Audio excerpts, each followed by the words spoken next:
मेरे बहुत ही प्रिय और बेहद सम्मानित साथियों और हृदय की असीम गहराइयों से अभिनंदन, बहुत बहुत हार्दिक स्वागत। साथियों, साधना सिद्धि इस चैनल पर 2022 का ये प्रथम रविवार है और रविवार चूंकि हमारे सभी जो नियमित दर्शक हैं वो जानते हैं कि बेहद खास होता है और आंग्ल नव वर्ष की शुरुआत हो चुकी है। आज पहला रविवार है 2 जनवरी 2022। तो रविवार को हम हमारे सम्मानित दर्शकों की कुछ जिज्ञासाओं को शांत करने का प्रयास करते हैं। यह सिलसिला हमारा लंबे समय से चला आ रहा है। एक रविवार को इस साधना सिद्धि चैनल पर और इसके अगले रविवार को आचार्य चंद्रकांत चैनल पर लगभग दोपहर के 12:15 बजे यह प्रसारित होता है।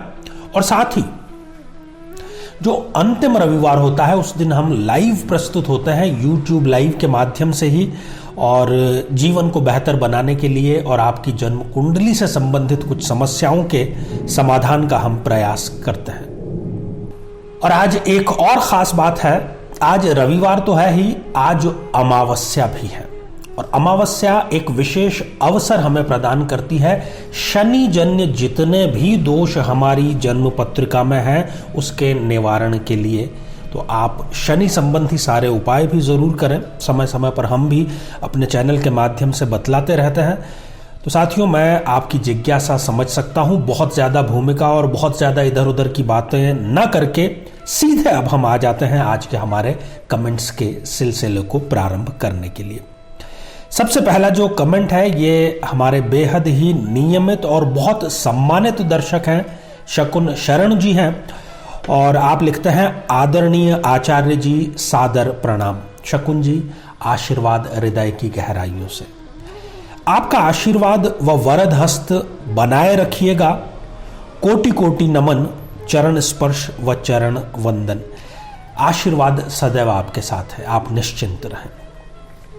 साथियों, अगला कमेंट है पूनम गोयल जी का और आपने लिखा है, आचार्य जी प्रणाम। पूनम जी, आपको भी आशीर्वाद हृदय की गहराइयों से।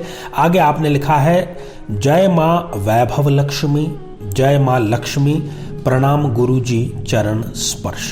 पूनम जी, लक्ष्मी माता आप पर सदैव कृपा बनाए रखें, ऐसी मैं माता से प्रार्थना करता हूं।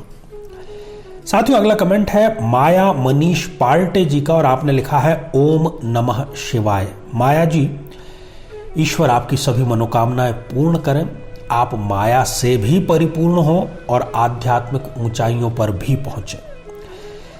साथियों, अगला कमेंट है अमित अग्रवाल जी का और आपने लिखा है, गुरु जी के चरण कमलों में मेरा कोटि कोटि नमन। अमित जी, आप अपनी प्रतिभा के माध्यम से, अपने ज्ञान ज्योति के माध्यम से अपनी सम्मान को, अपनी प्रतिष्ठा को अमिट बनाए रखें, ऐसी मैं ईश्वर से प्रार्थना करता हूं। साथियों, अगला कमेंट है हिमांशी जी का और आपने लिखा है, प्रणाम गुरु जी। हिमांशी जी, आशीर्वाद हृदय की अतल गहराइयों से। अगला कमेंट है बीरम तोमर जी का और आपने लिखा है, जय श्री राम। बीरम जी, जय श्री राम, आशीर्वाद हृदय की गहराइयों से। साथियों, अगला कमेंट है साक्षी मित्तल जी का है और आप लिखते हैं, गुरु जी बहुत धन्यवाद।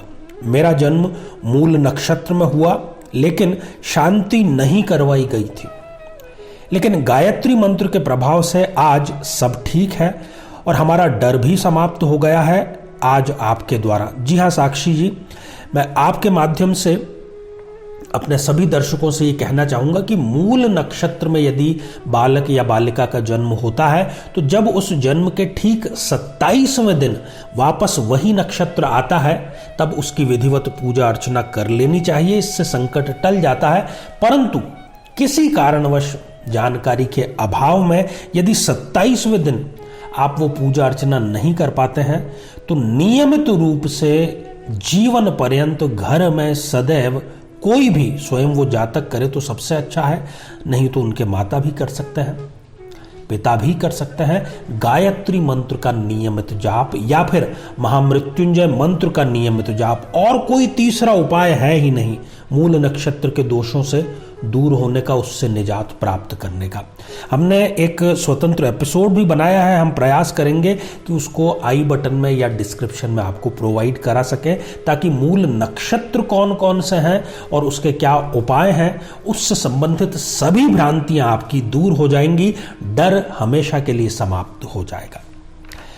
साथियों, अगला कमेंट है ललिता जाटव जी का और आपने लिखा है नमस्कार गुरुजी। ललिता जी, आशीर्वाद हृदय की गहराइयों से। अगला कमेंट है स्टूडियस सॉल का और आप लिखते हैं नमस्कार। जो भी आपका सही नाम है, आपको भी आशीर्वाद हृदय की गहराइयों से। अगला जो कमेंट हम देख रहे हैं ये भी हमारे बड़े ही नियमित और सम्मानित दर्शक हैं, ज्योत्सना रानी बारिक जी। आपने लिखा है प्रणाम गुरुजी। ज्योत्सना जी, आशीर्वाद हृदय की गहराइयों से। अगला कमेंट है इंदु शुक्ला जी का और आपने भी लिखा है प्रणाम गुरुजी। इंदु जी, आशीर्वाद हृदय की गहराइयों से। साथियों, अगला कमेंट है मनु सिंह जी का और आपने लिखा है कि अगर मूल नक्षत्र की पूजा न करवाई हो तो क्या करें। अभी अभी मनु जी हमने इस प्रश्न का उत्तर दिया है। मुझे आशा है कि आपको उसका उत्तर मिल गया होगा। आप स्वयं या जो भी जातक है, जिस किसी के लिए भी आप पूछ रहे हैं, तो नियमित रूप से गायत्री मंत्र और महामृत्युंजय मंत्र का जाप अवश्य करें और मूल नक्षत्र के डर से आप हमेशा हमेशा के लिए निजात प्राप्त करें। साथियों, अगला कमेंट है राहुल यादव जी का और आपने लिखा है नमस्कार राहुल जी, आशीर्वाद हृदय की गहराइयों से। अगला कमेंट है हर्षल मेहता जी का और आपने लिखा है गुरुजी, आश्लेषा नक्षत्र के बारे में बताएं, will be immensely thankful. Harshal ji, मैं आपके माध्यम से दर्शकों से ये कहना चाहूँगा, ये सूचना जानकारी देना चाहूँगा कि बहुत जल्द हम नक्षत्रों पर आधारित बेहद खूबसूरत श्रृंखला लेकर के आएंगे। सभी 27 नक्षत्रों के बारे में, उसमें जन्म लेने वाले जातकों के बारे में, उसके दोषों गुणों के बारे में हम चर्चा करेंगे। तो नियमित रूप से आप चैनल पर बने रहें, आशीर्वाद हृदय की गहराइयों से। साथियों, अगला कमेंट है ज्योति बैद जी का और आपने लिखा है सादर प्रणाम गुरुजी। ज्योति जी, आशीर्वाद हृदय की गहराइयों से। आगे आप लिखते हैं मेरी एक जिज्ञासा है कि नवरात्रि में जन्मे व्यक्ति कैसे होते हैं। देखिए ज्योति जी, वैसे तो जो जन्म के समय उनके ग्रहों की स्थितियां हैं, उनकी डिग्रियां हैं, उनकी प्लेसमेंट है, उसके आधार पर ही यह निर्णय होता है कि उस जातक में क्या गुण क्या अवगुण होंगे, उसका जीवन कैसा रहेगा। परंतु फिर भी चूंकि नवरात्र विशिष्ट होते हैं, माँ का आशीर्वाद होता है, तो कुछ कॉमन चीजें नवरात्र में जन्मे शिशु में जरूर होती है।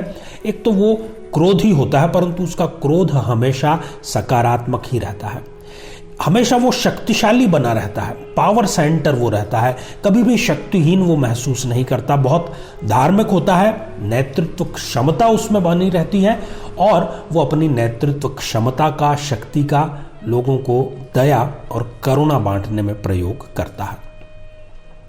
साथियों, अगला कमेंट है एल के शर्मा जी का और आपने लिखा है ओम आचार्य जी। शर्मा जी, आशीर्वाद हृदय की गहराइयों से। और अगला कमेंट है राम जी शुक्ला जी का, आपने भी लिखा है नमस्कार शुक्ला जी, आशीर्वाद हृदय की गहराइयों से। साथियों, अगला कमेंट है प्रणब तिवारी जी का और आपने लिखा है और कैसे पता चलेगा कि मूल अच्छे हैं कि बुरे हैं। देखिए, मूल नक्षत्र बुरे नहीं होते हैं, हमने एपिसोड में भी बतलाया है, अभी अभी उसके बारे में चर्चा भी की है। आप अपने दिमाग से ये बात निकाल दीजिए कि मूल नक्षत्र खराब होते हैं। उसका समाधान क्या है, ये आपको जरूर करना चाहिए। मूल नक्षत्र में जो पैदा हुआ है, 27वें दिन उसकी पूजा अर्चना की जाए, अन्यथा नियमित रूप से माँ गायत्री या महामृत्युंजय मंत्र का जाप करें। साथियों, अगला कमेंट है तारकेश्वर जी का और आपने लिखा है प्रणाम गुरुजी। तारकेश्वर जी, आशीर्वाद हृदय की गहराइयों से। अगला कमेंट है माणिक कुमार जी का, गुरुजी आपके चरणों में कोटि कोटि प्रणाम। माणिक जी, आशीर्वाद हृदय की गहराइयों से। अगला कमेंट प्रीति दुबे जी का है, आपने लिखा है प्रणाम प्रीति जी, आपको ढेर सारी शुभकामनाएं। अगला कमेंट है मीरा ठाकुर जी का और आपने लिखा है जय श्री राम। जय श्री राम मीरा जी, आपको भी आशीर्वाद हृदय की गहराइयों से। अगला कमेंट कुश ठाकुर जी का है, आपने लिखा है नमस्कार आचार्य जी। कुश जी, आशीर्वाद हृदय की गहराइयों से। साथियों अगला कमेंट है विजय अहिर जी का। मामा जी की शादी नहीं हो रही है, 50 साल के हो गए हैं। विजय जी, ये दुखद है, पता नहीं कहां पर कमी रही है। आपने शायद वैदिक उपाय ठीक से उनको सूचित नहीं किए हैं, परंतु हमारे इस चैनल पर 50+ लोगों की भी शादियां हो चुकी हैं। आप YouTube पर सर्च करिए, जो वायरल वीडियोस हैं उसमें हजारों लोगों ने अपने कमेंट के माध्यम से ये बतलाया है कि 30 साल के बाद, 40, इवन 50 साल के बाद इवन दूसरी शादियां भी लोगों की हुई है। तो आप मामा जी को यही सजेस्ट करें कि हमारी चैनल पर जो उपलब्ध हैं वीडियो, उसमें जो उनको सूट करता है वो वीडियो, वो उपाय वो करें, ताकि उनका भी शीघ्र विवाह संपन्न हो सके। साथियों अगला कमेंट है मधुस्मिता मोहंती जी का, और आपने लिखा है कोई फायदा नहीं इस वीडियो का, क्योंकि कई लोगों ने पूछा है कि क्या वो अपने बेटे या बेटी की शादी के लिए कर सकते हैं ये उपाय। आपने रिप्लाई नहीं दिया, इसलिए ये वीडियो बेकार ही हुआ ना। अगर बता देते तो बहुत ज्यादा लाइक्स और शेयर हो जाते। मधुस्मिता जी, आपका नाम तो है मधु, परंतु आपने बात थोड़ी सी कड़वी यहां पर कह दी है। आपको ऐसा लगता है कि कोई फायदा नहीं हुआ। देखिए, हम किसी वर्ग विशेष के लिए वीडियो नहीं बना रहे। खुद मरे बिना कोई स्वर्ग गया है क्या आज तक? बतलाइए मुझे।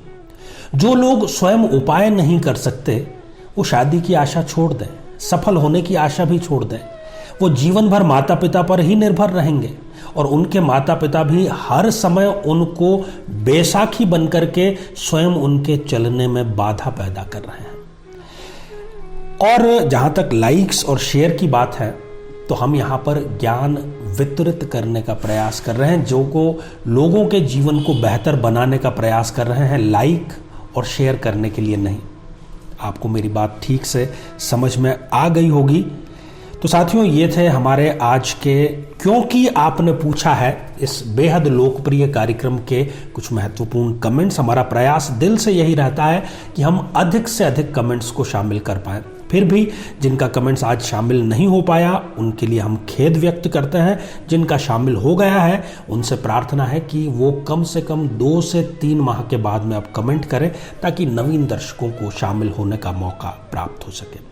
साथियों, आप सभी स्वस्थ, समृद्ध और शांतिपूर्वक जीवन व्यतीत करें। नमस्कार। जीवन में किसी समस्या का सामना कर रहे हैं, जैसे कि शादी में देरी होना, पति पत्नी में मनमुटाव या तलाक तक की नौबत आ जाना, संतान का प्राप्त न हो पाना, नौकरी या धन प्राप्ति में बाधा आना, जीवन के प्रत्येक क्षेत्र में किसी न किसी प्रकार की बाधा आना, तो आज ही अपनी जन्म पत्रिका का संपूर्ण विश्लेषण करवाएं और पाएं समस्या से सदैव के लिए मुक्ति।